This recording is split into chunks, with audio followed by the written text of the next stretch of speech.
इंसानी वजूद एक मुकम्मल वजूद है, ताहम इसके दो हिस्से हैं, मादी वजूद और रूहानी वजूद। मादी वजूद से मुराद इंसान का ज़ाहिरी जिस्म है और रूहानी वजूद से मुराद इसकी दाखिली शख्सियत।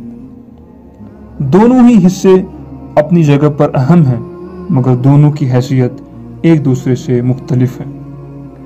मौजूदा ज़माने में जो तमद्दुनी तरक्कियाँ हुई हैं, इसने इंसान के मादी हिस्से के लिए बहुत ज़्यादा सामान फराहम किया है। इसके बाद इंसान की खारजी शख्सियत की डेवलपमेंट में बहुत ज़्यादा इजाफा हुआ है। खारजी शख्सियत की खुशनुमाई, इसकी सेहतमंदी और इसकी राहतों और आसाइशों में इतनी ज़्यादा तरक्की हुई है जो इससे पहले तारीख के किसी दौर में नहीं हुई थी। मगर जहाँ तक इंसान की दाखिली शख्सियत की बात है, इसमें बरक्स तौर पर कोई काबिल लिहाज तरक्की न हो सकी। ये कहना सही होगा कि इंसान की दाखिली शख्सियत एक किस्म के फाका में मुब्तला है। ज़ाहरी तौर पर खुशनुमा जिस्मों के अंदर एक गैर सेहतमंद रूह छुपी होती है। इंसान इंसानी शख्सियत के इस तज़ाद को समझना और इसका हल दरियाफ़त करना बहुत ज़रूरी है, वरना इंसान की हैसियत जंगल के उस जानवर की हो जाएगी जो हरा हरा चारा खाकर जिस्मानी तौर पर फरबा हो गया हो, लेकिन अंदर से वो एक हैवानी वजूद के सिवा और कुछ न हो। इंसान को इस बहरान से बचाना फौरी तौर पर ज़रूरी है।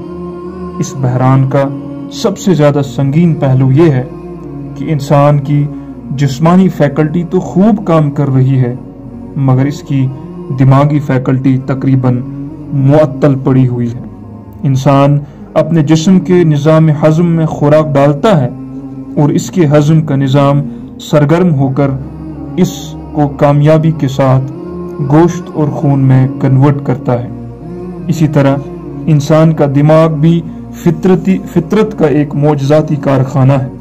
दिमाग ये सलाहियत रखता है कि वो खारजी मालूमात का तज्जिया करके इससे आला निज़ाम अफ़कार बनाए, वो हिकमत के आला मर्तबे को हासिल करे। मगर इंसानी दिमाग का ये मौजज़ाती कारखाना मौजूदा ज़माने में अपना काम बहुत कम कर पाया है। इस महरूमी का सबब यह है कि आज के इंसान के पास अपने जिस्म के तकाज़े पूरे करने का वक्त है, मगर इसके पास अपने जहन के तकाज़े पूरा करने का वक्त नहीं। आज का इंसान आला हक़ाइक़ पर सोचने से माजूर है। आज के इंसान के पास किताबों के मुताले का वक्त नहीं। हालांकि किताबों के मुताले का मतलब है तारीख के आला इंसानों की सोहबत में बैठना और इनसे तबादुल ख्याल करना और इस तरह अपने ज़हनी इर्तिका का सामान करना।